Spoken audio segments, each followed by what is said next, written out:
অধ্যাপক ইউনূসের নেতৃত্বেই যে ইন্টারিম গভর্নমেন্ট আছে সেই গভর্নমেন্টকে টিকে রাখতে হবে, টিকে থাকা অপরিহার্য প্রয়োজন। গত কয়েকদিন ধরে বাংলাদেশের রাজনীতিতে হঠাৎ করে কিছু উত্তাপ দেখা যাচ্ছিল। আমরা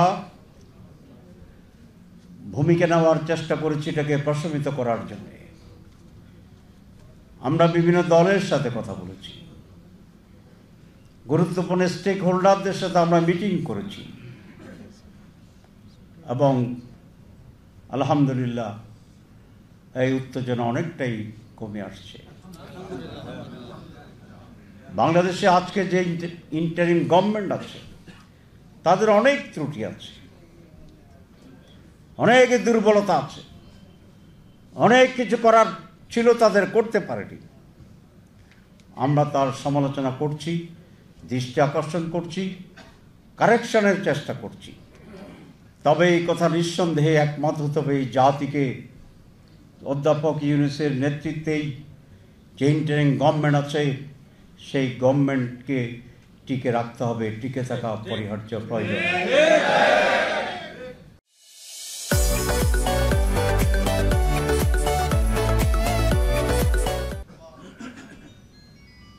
ডক্টর ইউনূসের অধীনে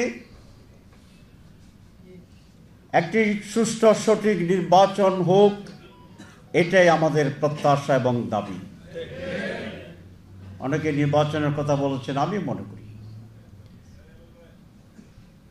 বাংলাদেশে যে সংকট তৈরি হয়েছিল তার অন্যতম প্রধান কারণ ছিল অসুস্থ নির্বাচন, জবরদখল করার শাসন। একটি সুষ্ঠু সঠিক নিরপেক্ষ এবং স্বচ্ছ নির্বাচনেই এই বিশাল সংকটের মূল সমাধান হতে পারে। আমি আহ্বান জানাবো সকল রাজনৈতিক দল এবং সংশ্লিষ্টদেরকে যে দেশকে স্থিতিশীল রেখে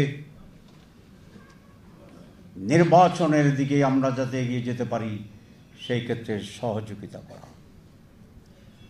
আমি মাননীয় প্রধান উপদেষ্টার কাছে আহ্বান জানাতে চাই, নির্বাচন করা আপনার অন্যতম প্রধান অঙ্গীকার এবং দায়িত্ব।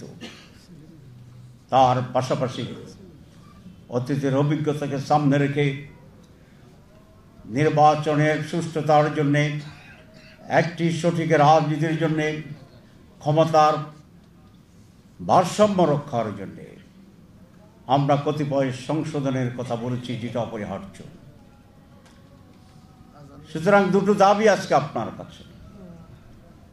আপনি নির্বাচনের ব্যাপারে বলেছিলেন যে ডিসেম্বর থেকে জুনের ভিতরে আপনি নির্বাচন করবেন। আমরা আজকে স্পষ্ট বলতে চাই, এই সময়ের ভিতরে আপনি সুস্পষ্টভাবে একটি নির্বাচনের রোড ম্যাপ ঘোষণা করুন,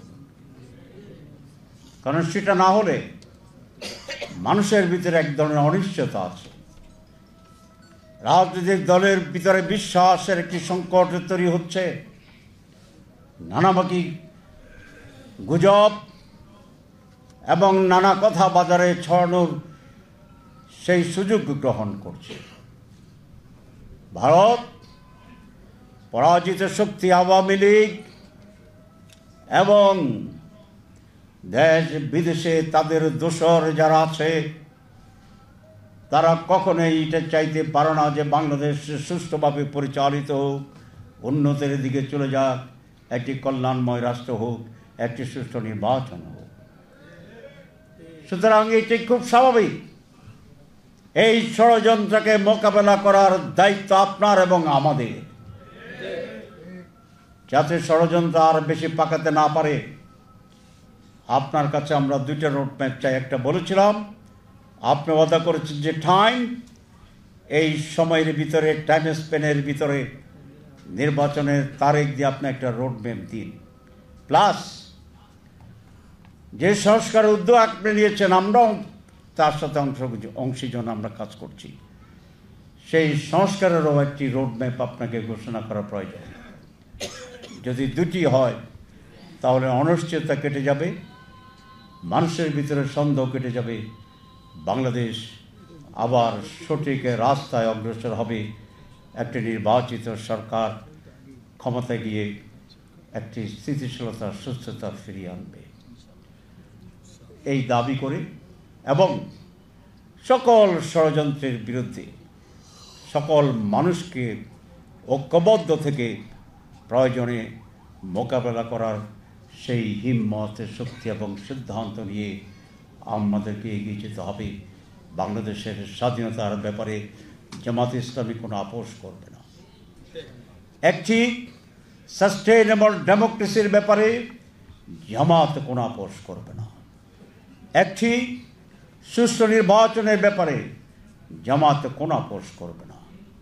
এবং বাংলাদেশকে একটি দুর্নীতিমুক্ত বাংলাদেশ করার ক্ষেত্রে জামাত আপোষহীন ভূমিকা পালন করবে।